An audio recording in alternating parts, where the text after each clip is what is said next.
Hey guys, welcome back to another episode of Lyra and Lily with Angela. This episode is going to be me talking. So roughly around last week or a couple days ago, I don't remember exactly, but I went to the doctor so I could get referred to an allergist to hopefully get on top of this mast cell activation thing. I was a 19-year-old when I first got diagnosed with it, and, fresh coming out of foster care, being told all these things, I didn't want to deal with it, and now, I'm in the space where I can. And I was sitting in the waiting room, and there was this gentleman, he looked to me in his, older years, like senior. I'm not sure the best word to use. I always feel uncomfortable, when trying to describe someone, just because there's so many different words, and each word, can be felt so many ways, and I'm just trying to help you understand just kind of an idea of who this person is. And we started talking, and we were talking about, I think he asked me if there's a certain diet or anything, and normally I'm not super comfortable, talking about, my money troubles, in general, and I was like, yeah, honestly,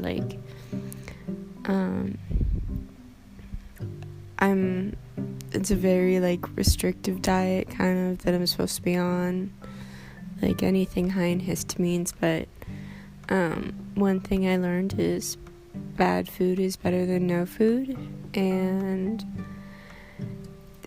so, as we're sitting there, he gave me his number, and he basically said that he used to donate food down to the homeless shelter, and he had a lot, and it was a store. So in my mind, I was like, okay, I felt more comfortable that way, because I don't like taking people's resources.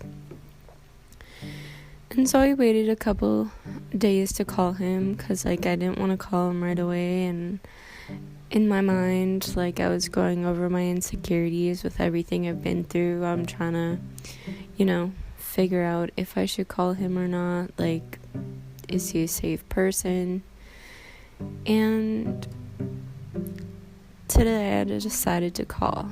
I realized he came into my life, for a reason, and that I had to take a leap of faith. He wasn't showing me any red flags. I texted my new friend I made. I said, hey, I'm at this place, I just want you to know, just in case. And so I went there, and I smoked a joint before I went there, because I just was anxious, and I always feel like people can tell if I don't trust them, and that's why I feel anxious, because Anywho, so I get there, I'm nervous, I text my friend, I get in, and we start talking, and I'm just feeling super awkward, and then I start to realize he's just offering me from what he has, and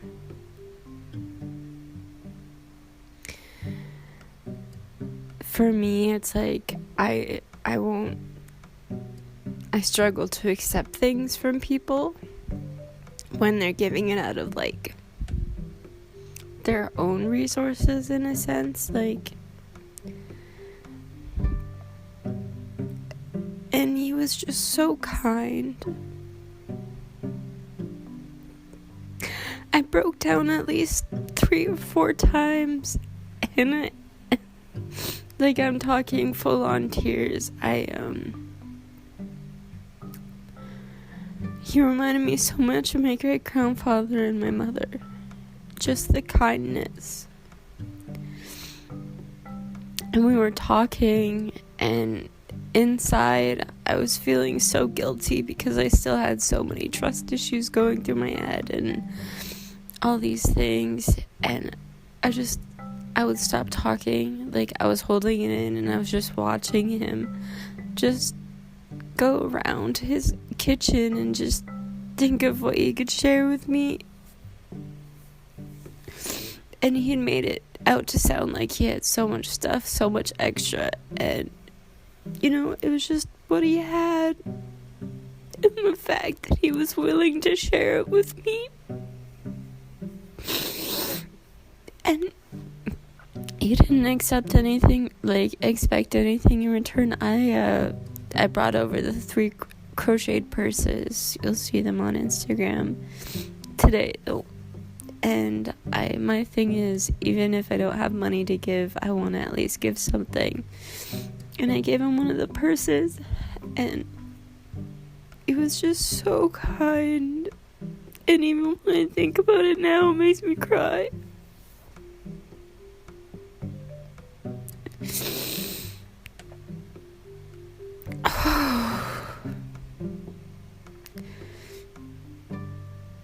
I haven't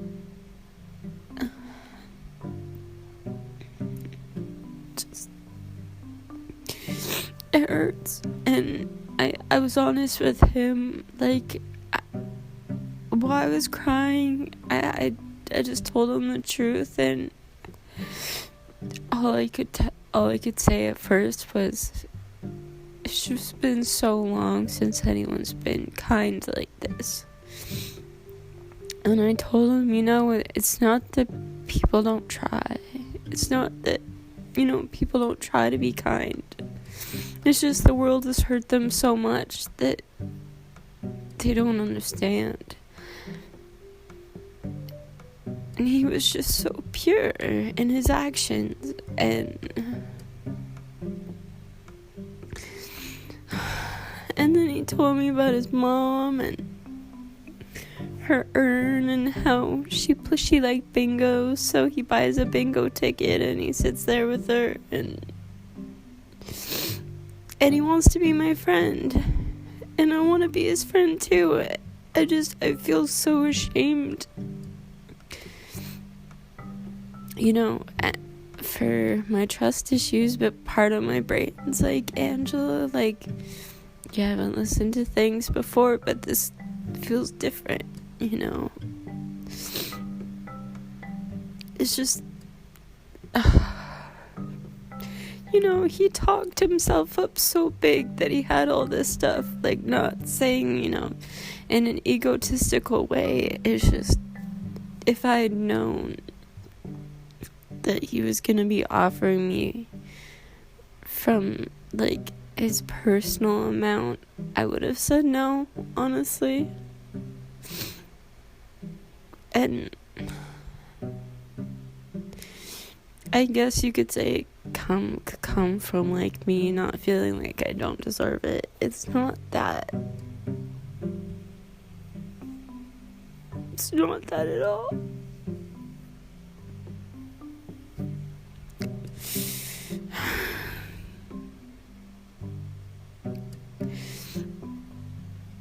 It's just because,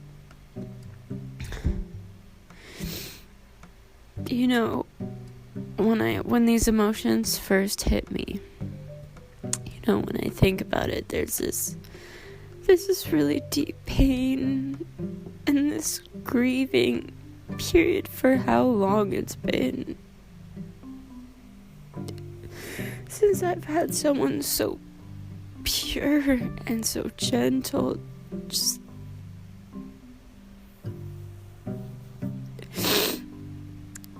it's a mourning thing,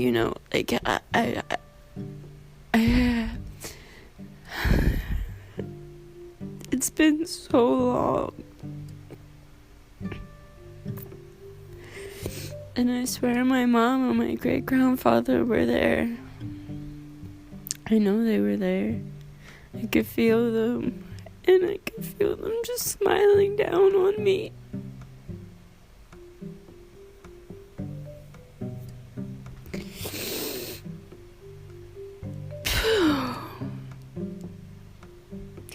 And I swear, when this man talked,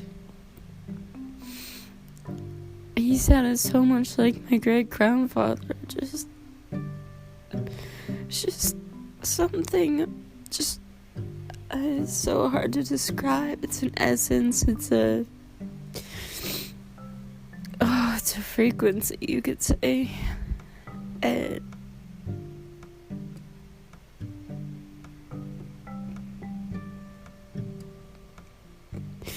I'm just not as innocent or as pure, I guess you could say, as I was when they were both alive together.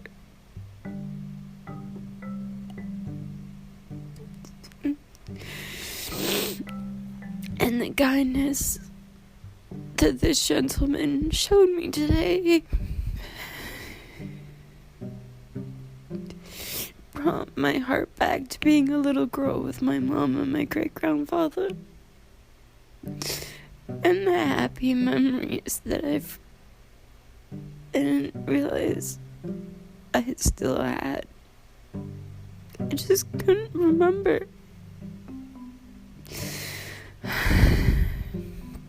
And so yes, I'm crying and it hurts. My chest hurts and it confuses me, and I don't know what to do with it. I really don't. I don't know how to sit with this feeling. I just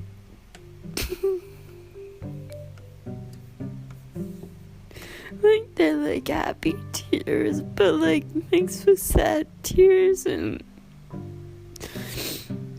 like, have you ever gotten really drunk and you just start crying and you don't know why you're crying? It's like that, but like that's how I feel when I have happy tears of like really big emotions, like of overwhelming of love like this, like. And the thing that kind of helps ground me and center me once, I'm able to calm down a little bit, is I was thinking about it.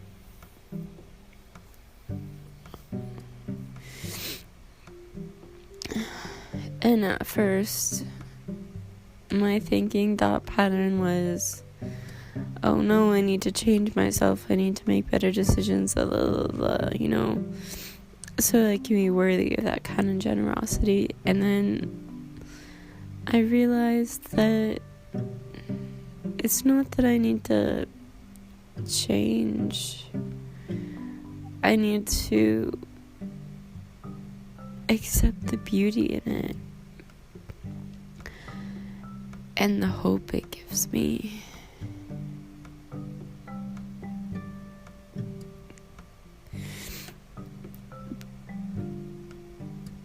Because this gentleman restored faith in me that I'm not the only one that understands me in that way. My great-grandfather could always make me feel like he understood me. It's just like he just always knew. And he always had the right thing to say. And he wasn't even trying, it just was the way he spoke. I didn't get the chance to get to know my great-grandfather and get to ask him about what his life was like.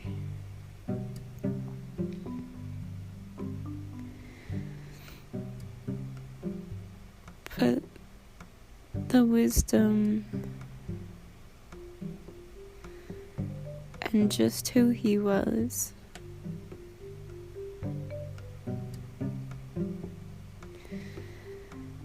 he went through a lot of experiences that shaped him to be the person who he was. And the experiences that have shaped me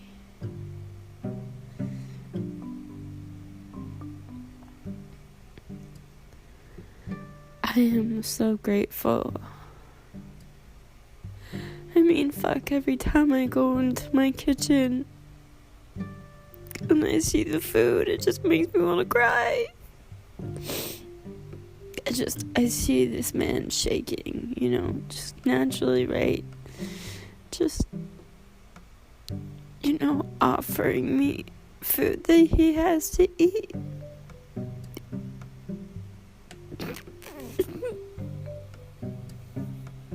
Sorry.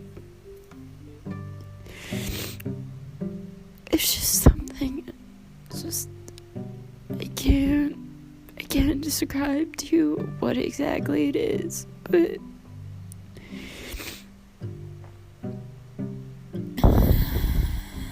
it's just,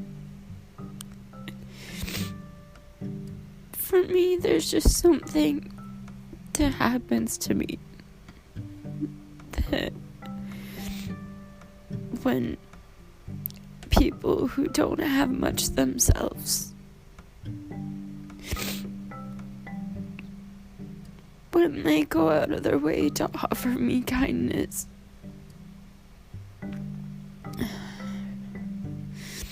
especially when it's coming from the most innocent place,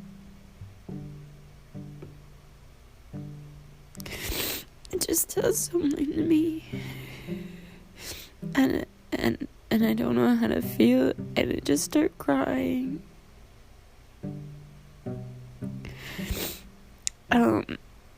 I just remembered when I was there, the way I described how I was feeling.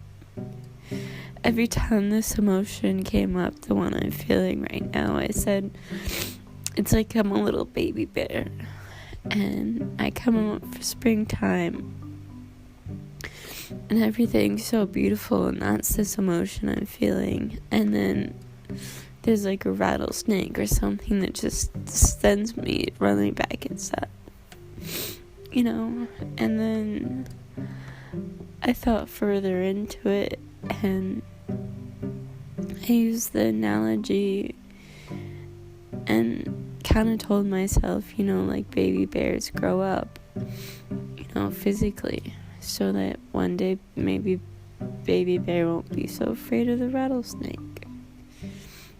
But it doesn't mean baby bears want baby bear anymore. It's just baby bear has a bigger body. And it comforts me so much. And the gift of this experience, I pray I treasure it till the day I die.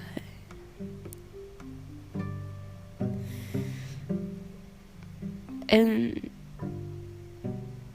through his kindness,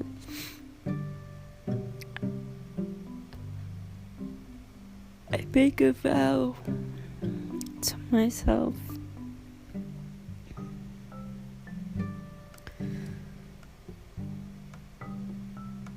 to show the same kindness to others and to him that he showed me, and to be strong, and to remember that even if it takes a long time, be patient.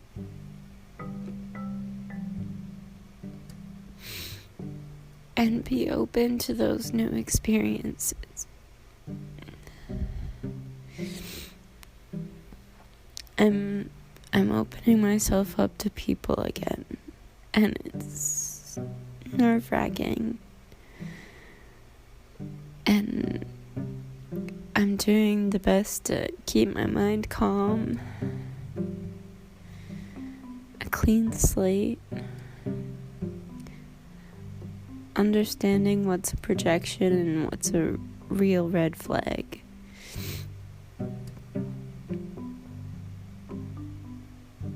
And just growing.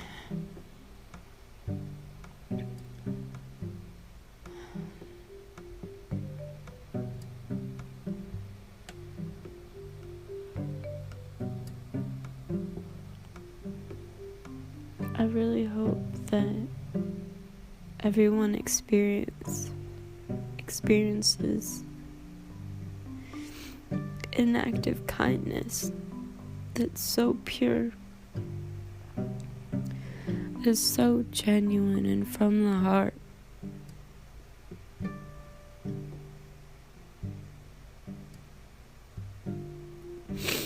That it reminds you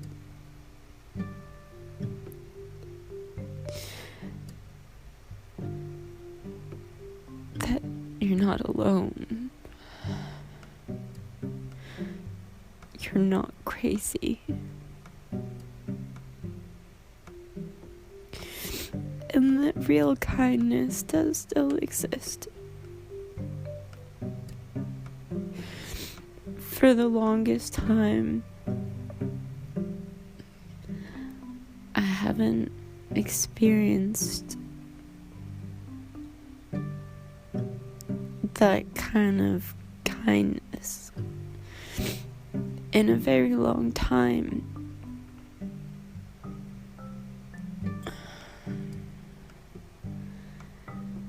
And I've really struggled with it, because throughout my healing journey, especially, is when I became more conscious of it, is I'd go through something, I'd get super vulnerable, and then when I'd start to pick myself back up again, all of a sudden I have so much love to give and so much kindness, and I just do things for people, and there's no expectation. And what that man did for me, I've been trying to do every single day of my life, and I've just given it out. It's just a part of who I am, and just my DNA and my pure existence and how I interact with people. And I didn't realize how much I had not gotten it back until today. And I realized it, and this is why I say it's not because people can't. It's not because people don't want to. It's just life has become so cruel and so alone, and darkness, and there's been just so much hate in the world that it's hard to remember kindness, and then it does exist. I hadn't realized how much I was lacking it until I got it.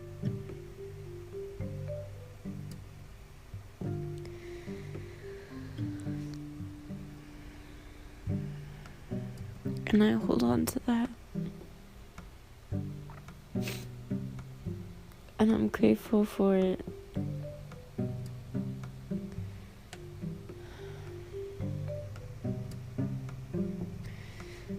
Honestly, part of me is nervous still. I still have these, thoughts that run through my head. I still don't fully 100% know him, right? And in my mind, I'm trying to balance out these thoughts of,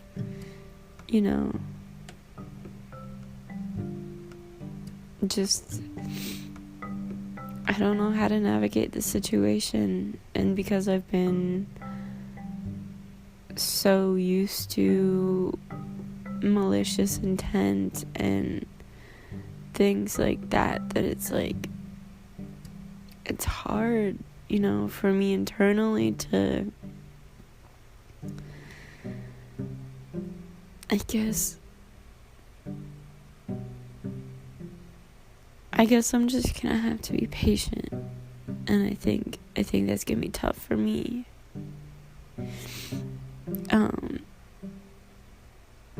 because I am still terrified to open myself back up. I'm gonna have to go in baby steps, because I'm uber vulnerable right now. I'm just so sensitive, and I'm so filled with love right now, and kindness, and happiness.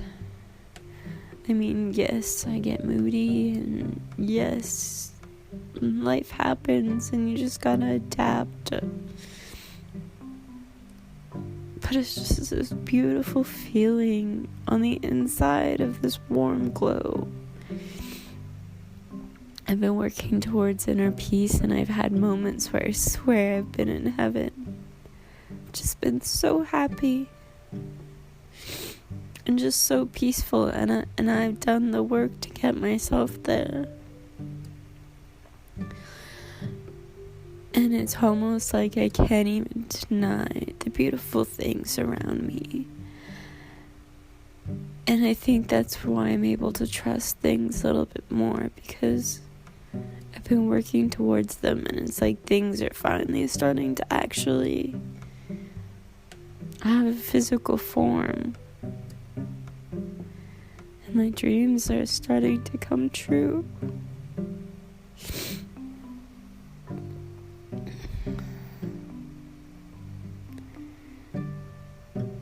And for me, the most beautiful thing about saying that and being able to own that is my dreams at the core root, if you were to break it down to a simple fact, is I just want to be able to connect with people and give and receive love and kindness and happiness. I mean, fights happen, yes, that's okay, but there's a dedication and relationships, family relationships, partners, friendships. There are relationships that exist that even when you fight, you still know you love each other. And that even when the fight's over, you're still gonna be there. And you're gonna find a way to make it work. And it's been so long since I felt like if it's existed, I've been going on this journey. It's been literally a journey of faith, because I have memories of being a child, right? But being a child, they say, is being different than being an adult. That when you quote unquote grow up, things are different. And for me, I guess that's why you could say I wanted to be a mom so bad too, And I still want to be a mom. That's a big part of my life, but I'm able to, just allow it to go with the flow, because I wanted to have that connection. I thought even if I couldn't, have it given to me, at least, I could do this work and provide it for my child. And I guess what I've been learning through this journey, and especially now, is that this journey isn't just for my future children, it's for me too. And those kind of really positive and loving relationships, I deserve them too. And that they're possible. And then when I think about it, and then I think about having kids, and then I think about just,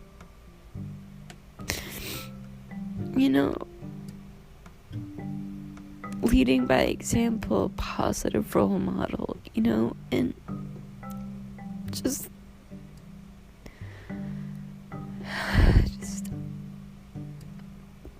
I can now finally say in my heart, mind, body, and soul that true love does exist. Love, kindness, generosity, equal give and take, just reciprocal. It does exist.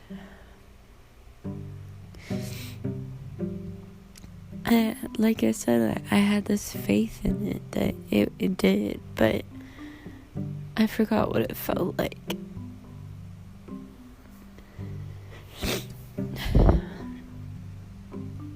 And now I remember, and it's through remembering it and feeling it and having these moments like these that I'm able to know what to look for. You know, I had this idea, kind of based off of my childhood, and then mixed in, with my childhood, and then plus the things I've been learning. So I've had this, complicated, but, kind of idea of it, but I didn't know. I really didn't know. And now that I know, I can understand why it's something that has to be felt to be understood. And sadly for me, it's not something that I could conjure up on my own within myself. Don't get me wrong, I have an amazing internal world with myself now. I mean, sometimes I catch myself beating myself up, and I'll correct it, but I learned that I've been able to reprioritize my thinking, and I've honored those parts of myself and those darker aspects and understood where they've come from. And it's not that I just banish them to some part of my mind. I process them, I handle them, I deal with them. And even today when I was there with that gentleman, I was crying and I got embarrassed, and his words were, "Don't ever say that again." And it was just the way he said it. I swear I had the exact same conversation with my great-grandfather. And I just knew. But then I still felt embarrassed, and it wasn't until afterwards that I was able to, validate myself, because I understand now that, it's impossible for me to have the expectation of myself to self-correct and to implement everything I've learned in each situation. And so even if I can't fully honor myself in that moment, and even if I do feel anxious or embarrassed, at least afterwards I'm able to go back and tap back into those emotions and really honor that part of myself and begin to be more comfortable. And that's kind of what I've been doing with my podcast. And that's why you would always hear me crying and talking about things that I was going through, because it was a way of honoring and working through, those emotions. Because for me, I can sit here and I can be by myself, and I can think about all these things I have to think about. I can process it, and I can go over it in my mind, and I can dissect it. But I guess it's kind of that thing of saying it out loud makes it real.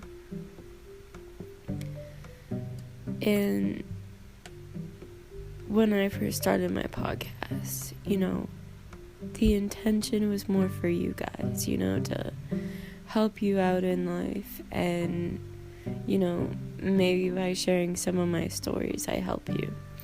And, maybe make you feel less alone, or I really don't know. But the more I got comfortable with my podcast, and the more, I've been open and vulnerable with myself, the more I've also begun to realize it's actually been helping me too.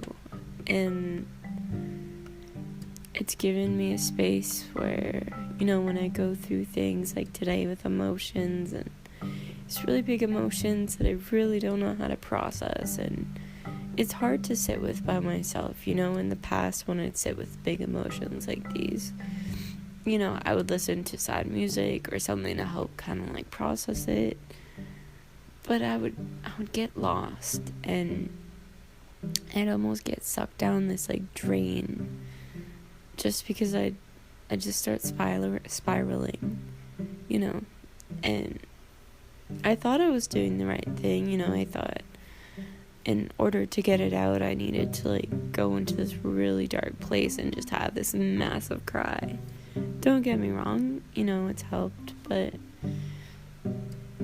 I found for me doing my podcast, I know now when I need to do one, because I think about the subject I'm going to talk about, and it just keeps coming back to me. And so this one I just had a bath actually, and it just kept coming back to me, and I'm able to, I guess A, I'm able to talk about it out loud.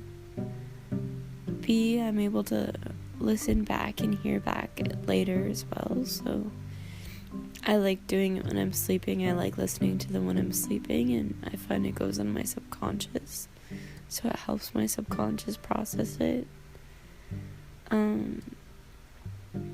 It just feels like a safe space, I don't feel judged. I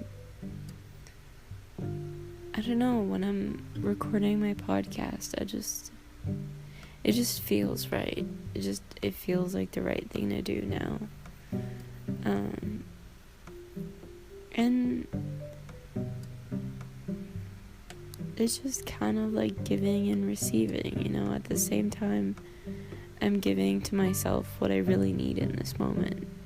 This is calming me. This is self-soothing. This is, helping build myself up in a positive way. I'm using positive reinforcement. I'm talking about the depths of it. I'm honoring each part of it, and I'm able to verbally express each individual aspect of the situation. I've always found that talking with people about what's going on inside has really helped me, because just knowing that someone's listening just means a whole world for me, because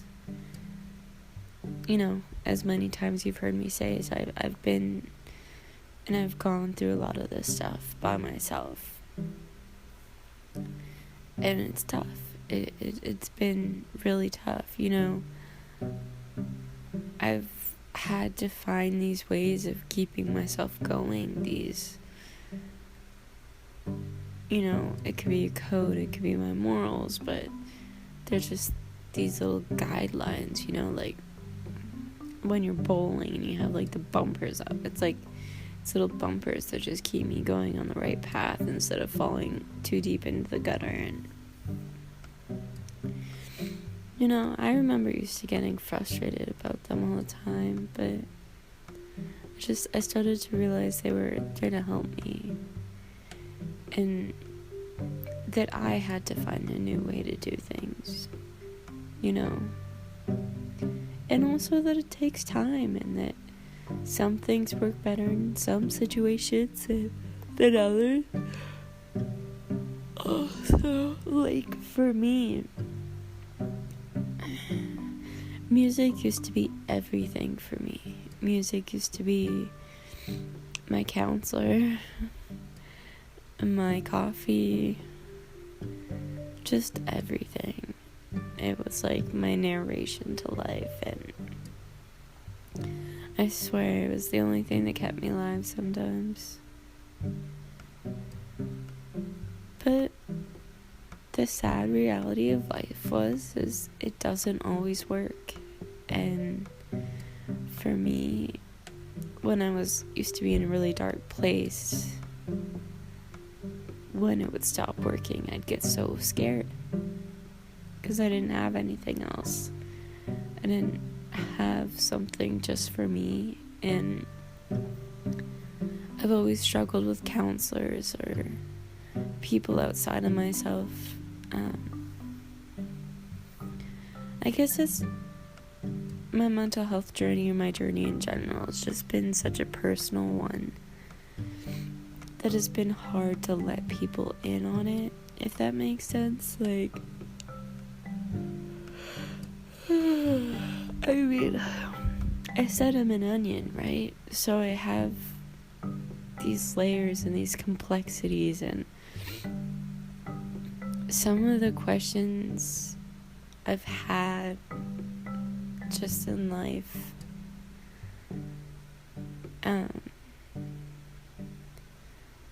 just no one would be able to understand them on the level that I can understand them, you know?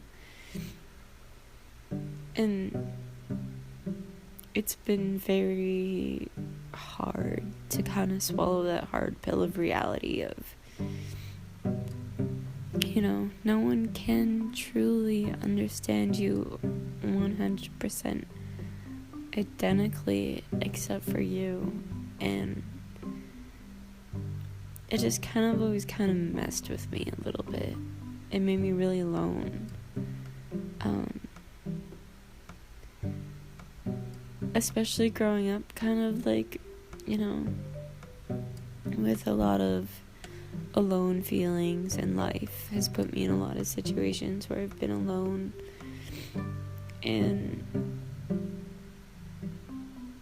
it just like,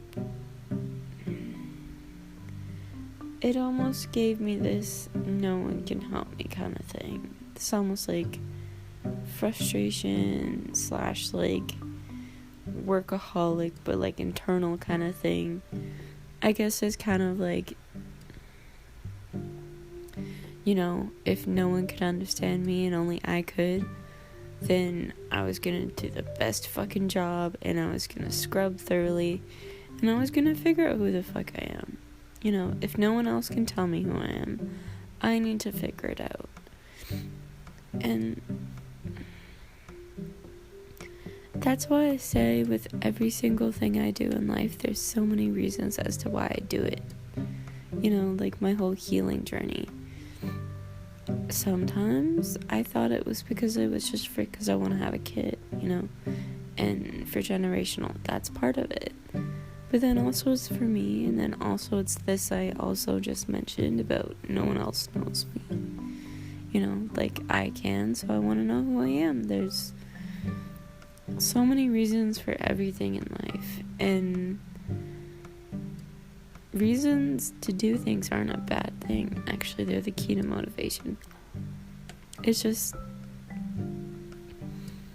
I don't know, like sometimes I forget the way I look at life is so unique. Like, I've always, I guess you could kind of say, like, I've always kind of understood, like, the natural layout behind everything, even if it was subconsciously. Like, I've always, now, I guess you could say now, preferably is probably more accurate, because it's been a journey to get here, but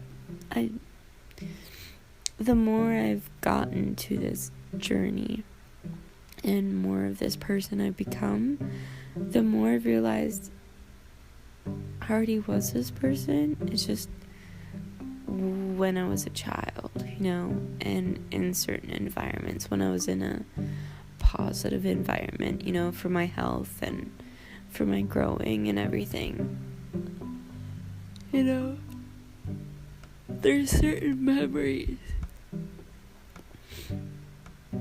just with life I can't point out, like, say it was the whole year, my whole 9th year. Because, like, the best way I can describe it is even when you're younger, or in life in general, things are constantly changing.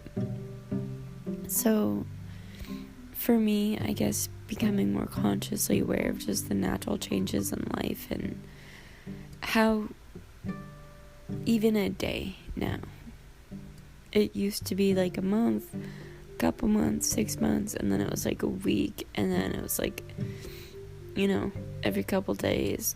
Now it's moment to moment, honestly, at this point. So much to the point that yesterday feels like years ago. This morning doesn't even feel like it existed.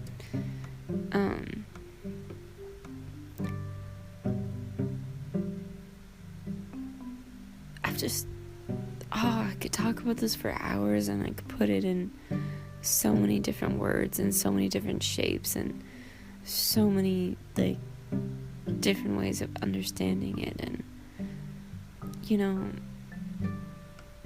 my life I've been on the both sides of so many things. I've been quote unquote comfortable, rich in a sense, and I've been homeless. I've been with angels, and I've met devils, and I've been with devils, right? Like,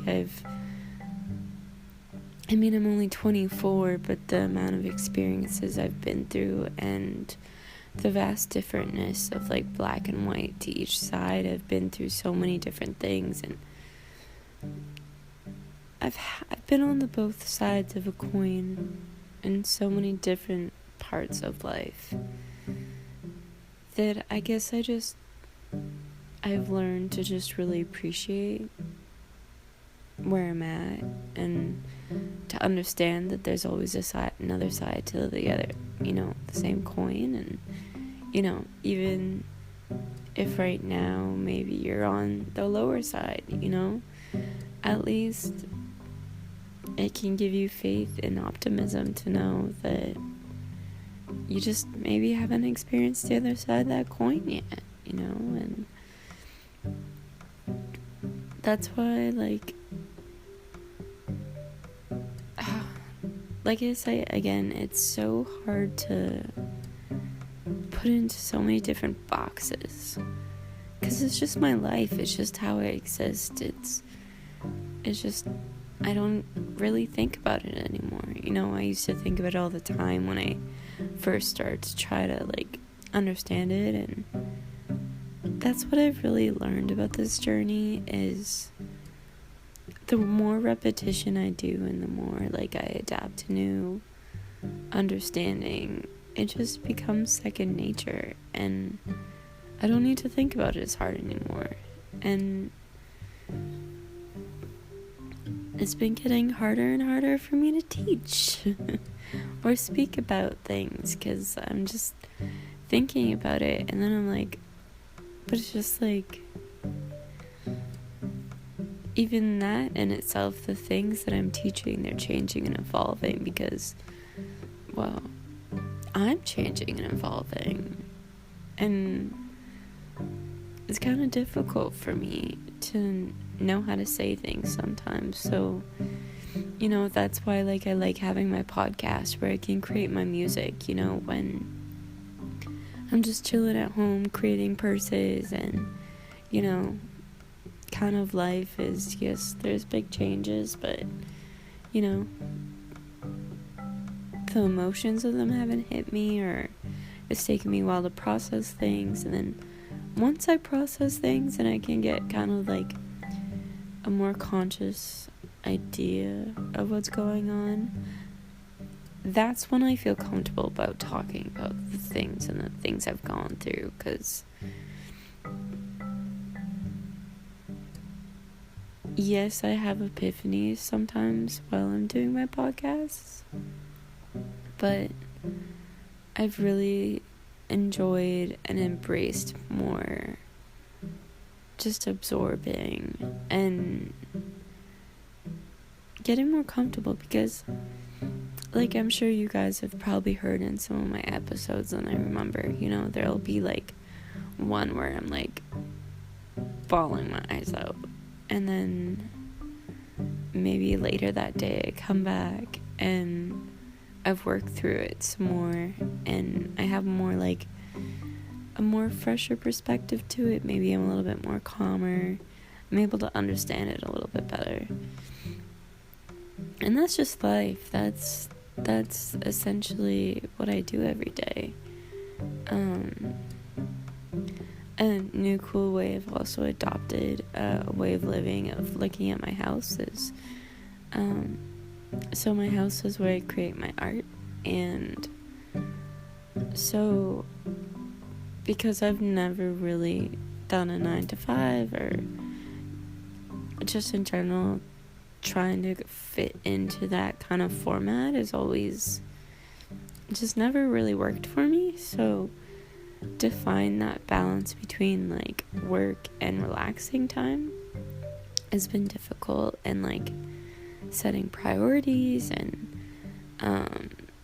so what I realized is, if I treat my house like it's an office space, so it's like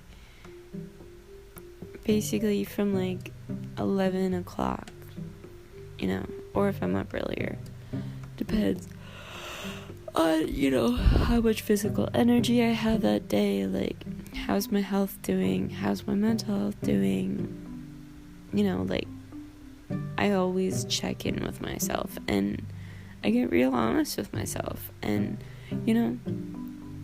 some days I really can't do things, and it's crappy and it's shitty and it frustrates me, because on those days I'm like, I'm 24, like this is pathetic, like la la la la. And that's why I really had to work on that a lot, and just realize that I have a very unique body. And one of the biggest things that really helped open me up to that, and being more patient with my body, and just finding my own natural schedule, was honoring the fact that for the last 24 years I've been alive. Through everything that I've been through, my body's been through. So my body almost becomes like that best friend that's been through everything with me, like the safety blanket, like. And for me to beating myself up per se, for not being able to accomplish and do these crazy goals that I feel like I have to be doing, at the time I have to be doing them, is just, it was causing more stress, and it was doing more harm than good. And so I had to find a way, and I did. So I'm just thinking about a loaf of bread right now. Oh my god, I'm so hungry. I'm gonna eat after this. It's late, but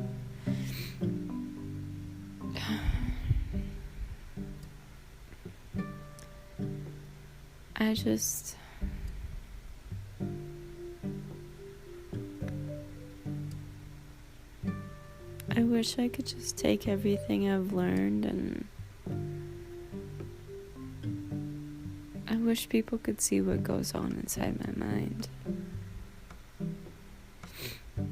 I wish I could find a way to take everything I know and just put it everywhere.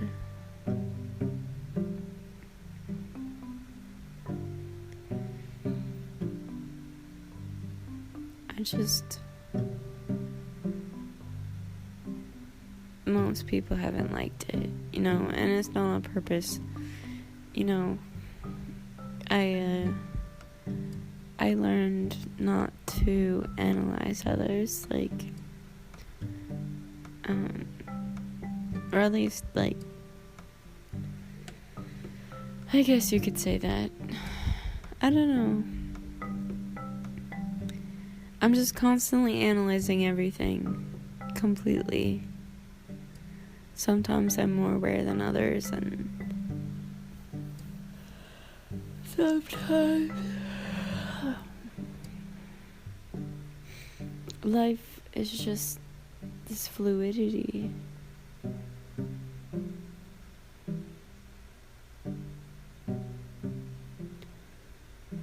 Sometimes I just get speechless when I think about, like, life, and just the things I've just talked about, especially in this episode.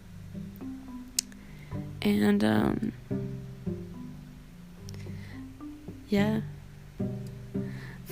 55 minutes and 55 seconds. Okay. I'm gonna take that as an invitation. It is 12:48 a.m. My phone is at 8%. I only get the maximum recording time for segment is 60 minutes. Keep an eye on the clock.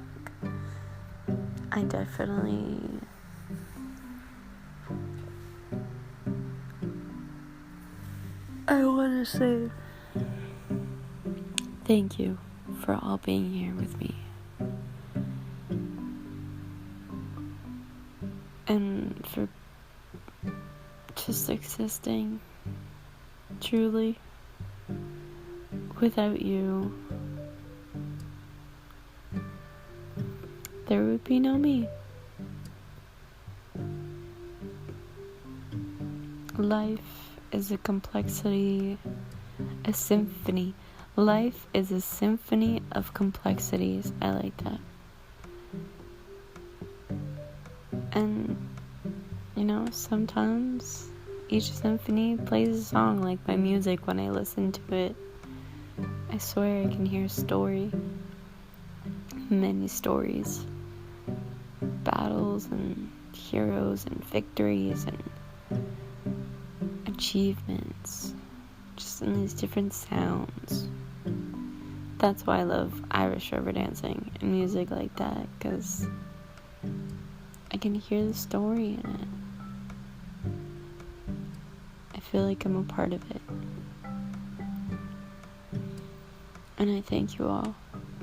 And whether it's day or night when you listen to this, I thank you and I bless you with many miracles.